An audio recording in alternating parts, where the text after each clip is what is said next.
So you're a level 100 and you want to become a level 200. Well, how are you going to do it? Well, it's pretty simple. Obviously, you got to farm the vampire, you got to farm the drow, and you got to farm the lizards. And maybe the dragons if you have the stats for it. But again, it really doesn't... I'm just going to mostly base this whole tutorial not really based off of like what level you are currently and what level for each zone you're going to be. I'm not going to like base it off of like how many levels you have to get per zone. That's kind of dumb. I think it's really just based off your stats. So again, take this whole tutorial with consideration to your own stats and just kind of like, I don't know, try to like put it in your perspective, I suppose. But alright, so a little route you can use in Vampire 1. I don't know how many of you actually want to farm in Vampire 1, but again, you can just go around this little square farming route. Just go around the edges, and you should do pretty fine. But I think a majority of you will use Vampire 2, which again is just a square, but it's pretty simple, but it's just another square. Just run around the edge and farm the monsters. Try not to kill steal if you can, but again, I don't know, it really just depends.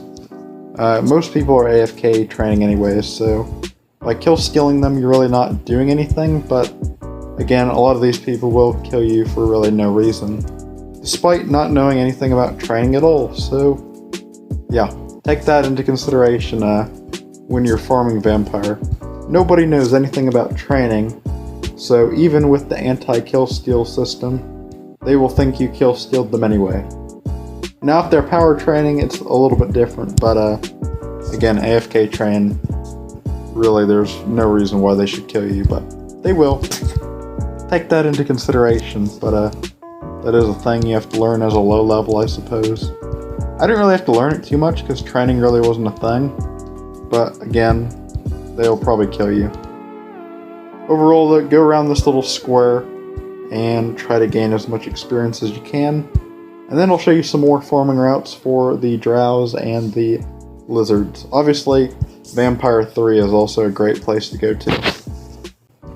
Also, I don't know how much it will actually help you, but as a level 100, if you have to farm the skeletons for a little bit, if your stats just aren't there yet, definitely farm Scale 1 and just run the circle again. It's just a square, really simple for Scale 1. So when you get to the drow zone, there's another farming route that you can use for easy experience. I'd overall just recommend jumping into the small little rooms one by one, like just walking around, sniping. Overall just go around, again don't kill steal unless you really have to. But I think these people are probably more likely to kill you in the drow zone than the vampire zone based off of level and how much gold they have. But overall just go in the square, go to each little building and kill all the monsters inside, and just kind of like, again, whenever I'm looking for like farming routes, I recommend just look for squares that you can run for the most part. But yeah, that is overall the Drow 1 route. Pretty easy, pretty simple. And then Drow 3, I'll show you that real quick.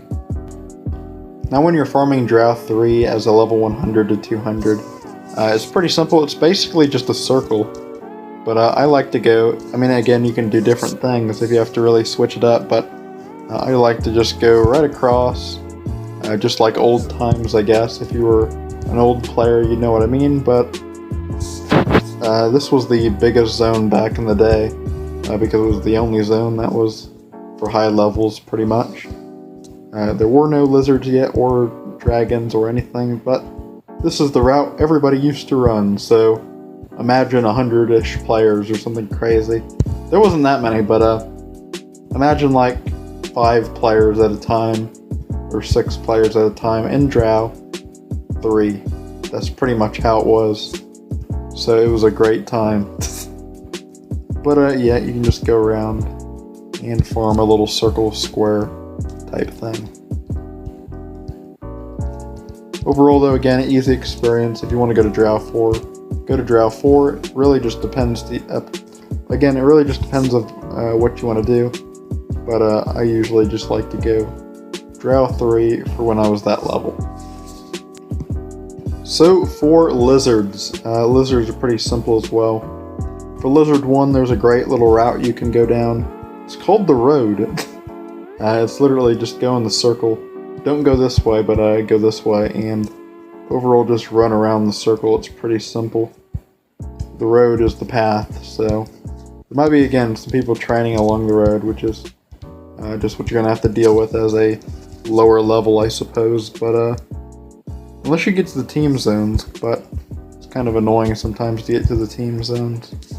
But just go along the road and go around if you need a good Lizard 1 farming route, and yeah, that's pretty much about it for Lizard 1. If you're a lower level and you don't already know the Lizard code or the way through the portals, I'll show you real quick just to help you out. So you go good old right, and then you go good old left, then you take another left, and then you take another left at the 25 square, and then you take a right at the 14 square, a good old right at the 2 square, and another left at the 6 square. And boom, you are here at the Lizard 3 zone. Pretty incredible. Never would have guessed it. You guys should have been here back when we had to figure out that puzzle to begin with. That was great. Figuring out the puzzle for the first time. It's a joke, by the way. But when you're in Lizard 3, highly recommend you either choose a square or you run the outside of the entire place like I do. Or at least I used to. I don't really do it a lot anymore. I do it a little bit here and there. But again, just run around the outside of the whole place.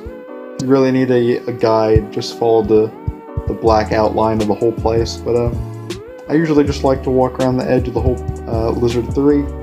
Again, Lizard 4 is always an option if you guys really want to go there. And overall, aside from that, there's really not too much more to getting to level 200. Remember to train, remember to keep your stats up to around your level at the very least, and overall, yeah, if you guys want to solo the hatchling, go do that in the Dragon Zone. This is Raider Knight, and I'll see you all next time. Hopefully this little video helped you. Again, it wasn't super crazy, but again, hopefully it helped you. I'll see you all next time. Peace.